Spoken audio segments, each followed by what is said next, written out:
नमस्कार बच्चों, पिछले व्याख्यान में हमने पढ़ा हरित क्रांति के बारे में और आज हम पढ़ेंगे भूदान आंदोलन के बारे में। भूदान आंदोलन, इसकी प्रस्तावना, प्रगति, विनोबा जी का योगदान और इसका मूल्यांकन, ये चार बातों पर हम इसका अध्ययन करेंगे। तो पहला है कि प्रस्तावना। भूदान आंदोलन की जो प्रेरणाता थे, जो आंदोलनकारी थे या जो मुख्य नेतृत्वकर्ता थे, वो विनोबा भावे थे। वो महात्मा गांधी के पक्के अनुयायी थे। विनोबा भावे का जन्म महाराष्ट्र के कोलाबा जिले के वागोदा नामक ग्राम में 11 सितंबर 1895 को हुआ। वे 1916 में साबरमती आश्रम में गांधी जी के समीप आए और गांधी जी के साथ सक्रियता पूर्वक जुड़ गए। गांधीवादी रचनात्मक कार्यों में वे लगे रहे। विनोबा भावे ने जो सर्वोदय समाज की स्थापना की, गांधीवादी विचारधारा के आधार पर समाज के शांतिपूर्ण परिवर्तन का समर्थक थे। भूमि सुधारों की आवश्यकता को विनोबा जी ने भलीभांति समझा एवं जिस समय भूमि सुधार के कार्यों में सरकारी प्रयास चल रहे थे, उसी समय विनोबा जी भूमि सुधार के प्रयास कर रहे थे। भू संरचना में संस्थागत परिवर्तन प्रमुख थे। भूमि सुधार ग्रामीण समाज में शांतिपूर्ण परिवर्तन के पक्षधर थे। भूमि सुधार को लेकर जमींदारों और किसानों तथा विभिन्न प्रकार के काश्तकारों इत्यादि के मध्य भारी अंतर्विरोध व्याप्त था। आजादी की पूर्व के किसान आंदोलन जमींदारी व जागीरदारी व्यवस्था के कट्टर विरोधी थे। किसानों ने स्वतंत्रता आंदोलन में इस उद्देश्य से भाग लिया कि वे स्वतंत्रता के पश्चात अंग्रेजों को भारत से निकाल जाने से जमींदारी व जागीरदारी प्रथा का स्वतः ही अंत हो जाएगा। अतः इस आंदोलन का जो होने का मुख्य कारण हमें यहाँ पर आता है कि स्वतंत्रता आंदोलन के बाद किसानों में व्याप्त असंतोष था कि हमें हमारी जमीन प्राप्त हो।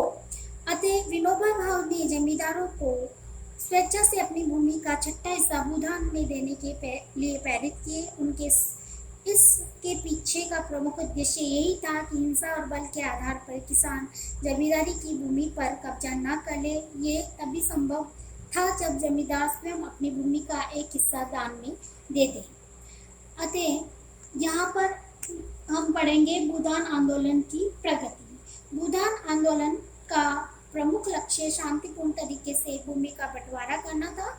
इस कार्य को विनोबा जी भूदान आंदोलन के माध्यम से पूरा करना चाहते थे। और यहाँ पर मैंने पूर्व में भी बताया कि सर्वोदय समाज की स्थापना विनोबा जी ने की और गांधीवादी रचनात्मक कार्यकर्ताओं का एक अखिल भारतीय संगठन ये था। इसका उद्देश्य अहिंसात्मक तरीके से सामाजिक परिवर्तन लाना था। वे और उनके अनुयायी गांव पैदल जाकर बड़े बड़े भूस्वामियों से अपनी जमीन का न्यूनतम छठा हिस्सा भूदान के रूप में भूमिहीन और गरीब किसानों के बीच बांटने के लिए देने का आग्रह करते थे।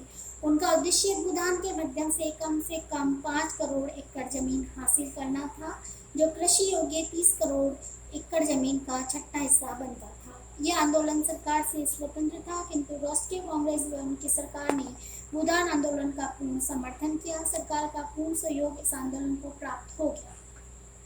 अब हम यह बताएं कि विनोबा जी का इस आंदोलन में जो योगदान है वो यहाँ से शुरू होता है कि इनका आंदोलन शुभारंभ 18 अप्रैल 1951 को आंध्र प्रदेश के तेलंगाना क्षेत्र के नलगोंडा जिले के पोचमपल्ली ग्राम से किया। यहाँ पर एक नंबर का क्वेश्चन आपके ये बनता है कि विनोबा जी ने भूदान आंदोलन का शुभारंभ कहाँ से किया। तो आपको लिखना है 18 अप्रैल 1951 में आंध्र प्रदेश के तेलंगाना क्षेत्र के नलगोंडा जिले के पोचमपल्ली ग्राम से किया। ये साम्यवादी गतिविधियों का प्रमुख केंद्र था और यहाँ कम्युनिस्ट पार्टी के नेतृत्व में सशस्त्र किसान विद्रोह का असर भी यहाँ पे महसूस किया जा रहा था।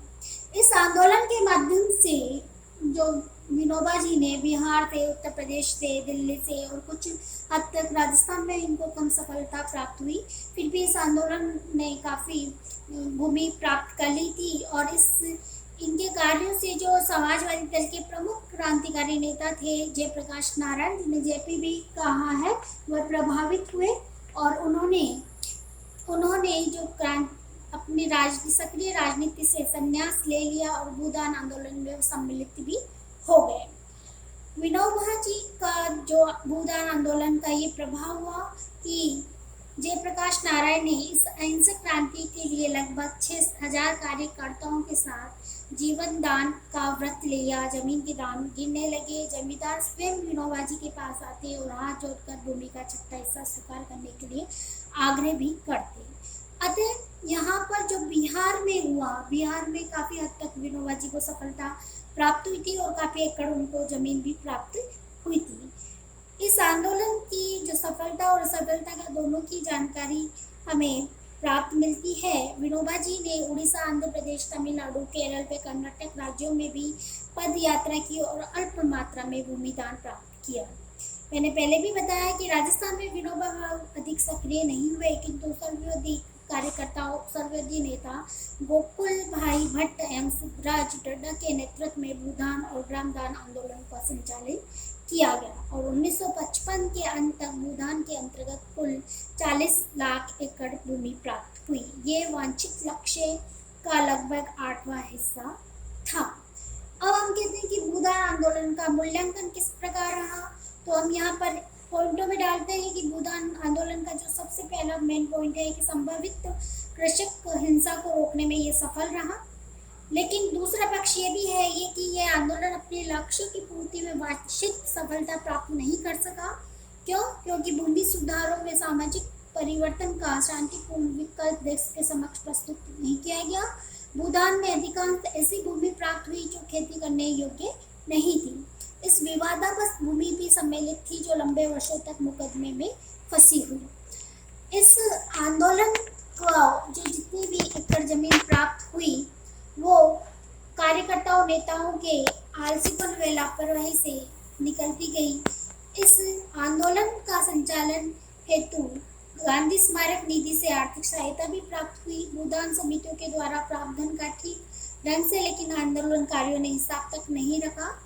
अतः हम यहाँ ये कह सकते हैं कि ये आंदोलन जन आंदोलन नहीं बन पाया और विनोबा जी के बाद ये आंदोलन कमजोर भी हो गया और इसके नेतृत्व में केवल ये सर्वोदय आंदोलन केवल भूदान तक ही सीमित रहा। इसको और अधिक सफलता प्राप्त हो सकती थी लेकिन नहीं मिली। फिर भी हम यहाँ ये कहना चाहेंगे कि भूदान आंदोलन का मुख्य उद्देश्य ही भूमि का बंटवारा और जिन किसानों के पास जमीन प्राप्त नहीं थी उन किसानों को जमीन देना ही था। अतः हमारा ये टॉपिक यहाँ पर पूरा होता है कि भूदान आंदोलन में प्रस्तावना, प्रगति, विनोबा जी का योगदान।